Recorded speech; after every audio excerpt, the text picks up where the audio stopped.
আজকে আপনারা পত্রপত্রিকায় দেখেছেন আমাদের চট্টগ্রাম নিয়ে কেউ কেউ অবৈধ আবদার তুলছে, আশেপাশের জায়গাগুলো নিয়ে কেউ কেউ অবৈধ আবদার তুলছে। আমরা মুসলিম ইতিহাস থেকে জেনেছি বরং তোমাদের ভারতীয় উপনিবেশের ওই অঞ্চলের গুরুত্বপূর্ণ জায়গায় মুসলিমদের একদিন মুসলমানরা তা শাসন করবে। তোমরা সেটার জন্য প্রস্তুতি গ্রহণ করো। এই ভারতবর্ষ একসময় মুসলিমরা শাসন করেছে, আবার মুসলিমরাই শাসন করবে ইনশাআল্লাহ। সংস্কার চলছে, সংস্কার প্রিয় নবী মুহাম্মদ রাসূলুল্লাহ সাল্লাল্লাহু আলাইহি ওয়াসাল্লাম থেকে শিখতে হবে। তিনি আগে মদিনা সংস্কার করেছেন নাকি আগে ব্যক্তিকে সংস্কার করেছেন? ব্যক্তিকে সংস্কার করেছেন। এখনো কেউ কেউ বলেন রাষ্ট্র সংস্কার হলেই পরে ব্যক্তি সংস্কার। আর আমরা বলি, আজকে আমরা জানলাম যে আমাদের বাংলাদেশের দেশপ্রেমিক সেনাবাহিনীকে আরও 60 দিনের জন্য অর্থাৎ 2 মাসের জন্য তাদের ম্যাজিস্ট্রেসি পাওয়ার বাড়ানো হয়েছে। আমি সাধুবাদ জানাই, আমি অন্তর্বর্তীকালীন সরকারকে ধন্যবাদ জানাই যে ঠিক আছে, এই দেশপ্রেমিক সেনাবাহিনী 2024 সালের 5ই আগস্টের একটা রক্তাক্ত পরিবেশ থেকে বাংলাদেশকে রক্ষা করেছেন।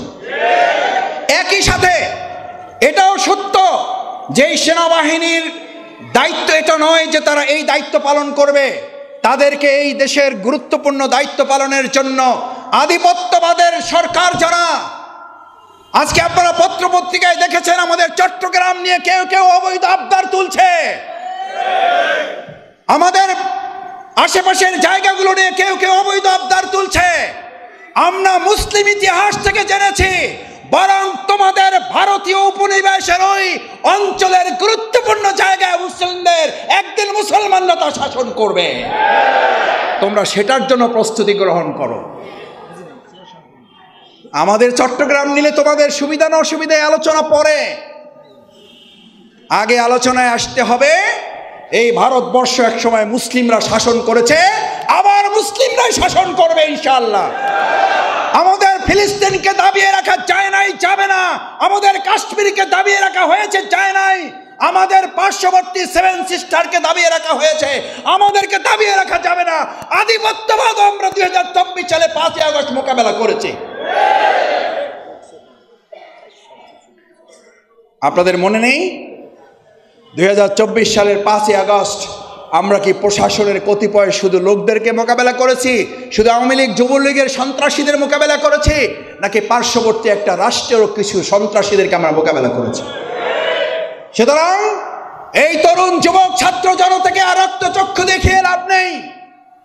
বাংলাদেশের চট্টগ্রাম তো দূরের কথা, বাংলাদেশের শহীদের রক্তে রঞ্জিত 1 ইঞ্চি মাটিও আর ছেড়ে দেওয়া হবে না। এই দিকে কেউ চোখ তুলে তাকালে দেশের ছাত্র জনতা তাদের চোখ উপড়ে ফেলবে।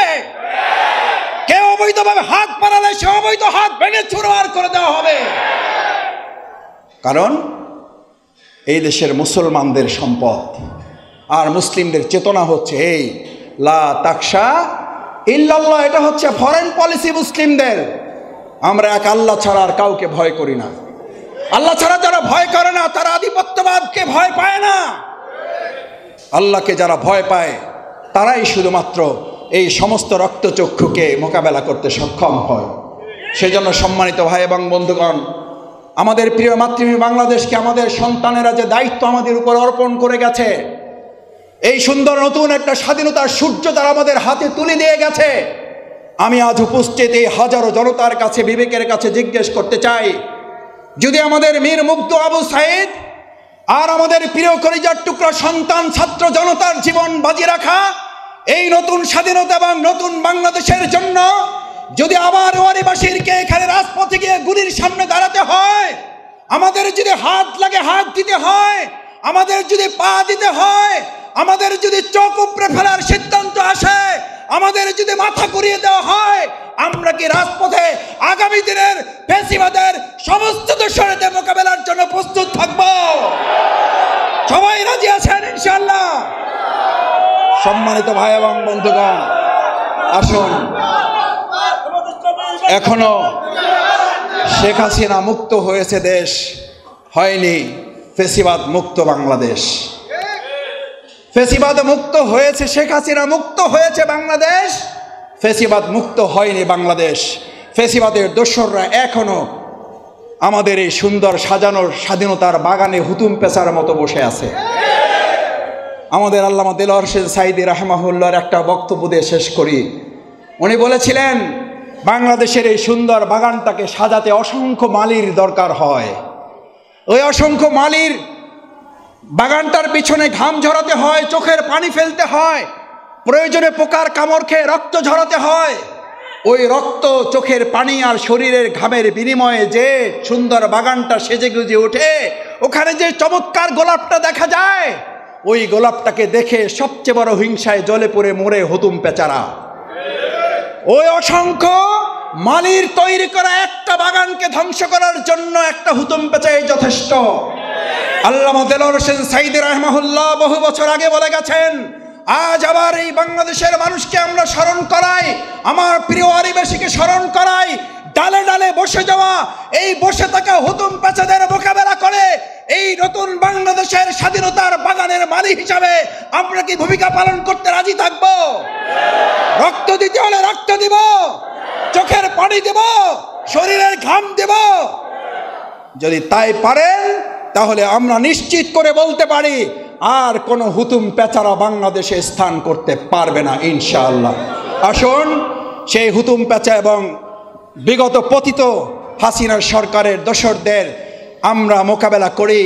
আমাদের প্রাণপ্রিয় কৃতি সন্তান ছাত্র জনতার অর্জিত এই বাংলাদেশকে আমরা রক্ষার জন্য জীবন বাজি রেখে হলেও আমরা আমাদের সুন্দর নিরাপদ বাংলাদেশ করব। তার জন্য ওয়ারী থানার আজকের আয়োজিত এই সদস্য সহযোগী সম্মেলন যারা এসেছেন, আমি আপনাদের কাছে শেষ আহ্বানটা রাখতে চাই, আপনারা মেহেরবানি করে দেশের পরিবর্তনের জন্য, আমরা নিজেদের পরিবর্তনের জন্য কি সবাই রাজি থাকবো ইনশাআল্লাহ? তাহলে যারা সহযোগী সদস্য আছেন তারা এখন থেকে আর সহযোগী সদস্য থাকবো না। আমরা এখন থেকে ইসলামের বিধানের আলোকে আল্লাযীনা আমানু ইউকাতিলুনা ফি সাবিলিল্লাহ, যদি ইমানদার হও তাহলে শুধু সমর্থন করলে হবে না। আমি অনেক সময় বলি, আকিমুস সালাতের আজান হয়েছে, আপনি মসজিদে গিয়ে ইমামকে, মুয়াজ্জিনকে বলেন, মুয়াজ্জিন সাহেব আমার নামাজ পড়ার তো সময় নাই, আমি নামাজের সহযোগী, নামাজের সমর্থক, আপনি আমার পক্ষ থেকে পড়ে নেন, আল্লাহ বর্ষা যা হয় দেখা যাবে। একজন মুসল্লি হাত জাগান, বাইরে তো পাইলাম না, ভিতরে আছেন কেউ? যে আপনি নামাজের সহযোগী, নামাজ পড়ে আপনি মুসল্লি নাম বলেন নাই, আপনি মুসল্লি হন নাই, নামাজে দাঁড়িয়ে যান নাই। আকিমুস সালাতের হক যদি হয় আপনার নামাজে দাঁড়িয়ে যাওয়া, তাহলে আকিমুদ্দিনের হক হলো আল্লাহর জমিনে আল্লাহর দিন বিজয়ের জন্য এটার কর্মী হয়ে যাওয়া। রমজান মাস আসলে কেউ এটা বলেন, ভাই আমি রমজানের সমর্থক, লাগে ইফতার আমার কাছ থেকে নিয়েন, কোনো অসুবিধা নেই, টাকা যা লাগে আমি দেবো, রোজা আপনারা রাখেন, আমি আপনাদের সহযোগী। ভাই রোজার কোনো সহযোগী আছে? নামাজের কোনো সহযোগী আছে? আকিমুস সালাতের যদি সহযোগী না থাকে, কুতিবা আলাইকুমুস সিয়ামের সহযোগী কোথা থেকে আসলো? আকিমুস সালাতের সহযোগী না থাকলে আকিমুদ্দিনের সহযোগী কোথা থেকে আসলো? আকিমুস সালাতের হক যদি হয় মুসল্লি হওয়া, কুতিবা আলাইকুমুস সিয়ামের হক যদি হয় রোজাদার হওয়া, আকিমুদ্দিনের হক হলো আল্লাহর জমিনে আল্লাহর দিন কায়েমের কর্মী হওয়া। দেখে ইনশাল্লাহ আল্লাহ, আপনি হাতগুলো ভিডিয়ায়, যদি মিডিয়ায় আমাদের ক্যামেরায় 2 সেজদার বাদ গেলে যাইতে পারে, আল্লাহ আপনার আরশে আজিমের ক্যামেরা থেকে আমাদের হাতগুলো বাদ দিয়েন না। এই হাতগুলোকে ক্যামেরা বন্দি করে আরশে আজিমের ক্যামেরায় কাল কিয়ামতের দিন হাতগুলো দেখে দেখে আমাদের গুনাহ মাফ করে জান্নাতুল ফেরদাউসে দিয়ে দিয়েন। এই হাতগুলোকে দেশের জন্য কবুল করেন, দেশের নিরাপত্তার জন্য হাতগুলোকে এক একটা সামরিক প্রশিক্ষণের হাত হিসাবে কবুল করেন। সেই প্রত্যাশা ব্যক্ত করে আপনারা কষ্ট করে ধৈর্য ধারণ করে এতক্ষণ কথা শুনেছেন, আপনাদের প্রতি অকৃত্রিম শুভেচ্ছা, ভালোবাসা, ধন্যবাদ এবং কৃতজ্ঞতা জানিয়ে আবারও বাংলাদেশ জামাত ইসলামীর জন্য আপনারা দোয়া করবেন। আমাদের ভুলভ্রান্তি হলে আমাদেরকে ধরিয়ে দেবেন, আমাদেরকে আপনারা শাসন করবেন, কারণ আপনারা আমাদেরকে থাকতে দিয়েছিলেন।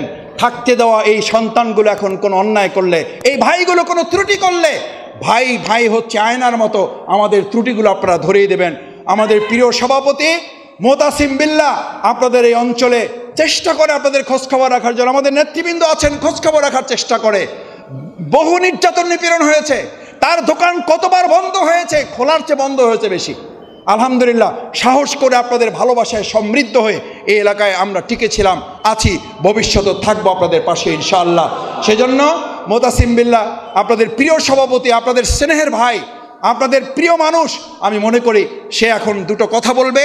ধন্যবাদ জ্ঞাপন করবে। সেই পর্যন্ত আপনারা আল্লাহর রাস্তে একটু থেকে তারপরে আমরা বিদায় নেব। পারা যাবে ইনশাআল্লাহ। আসসালামু আলাইকুম রহমতুল্লাহ। খুবই সংক্ষেপে সভাপতি কথা বলবেন।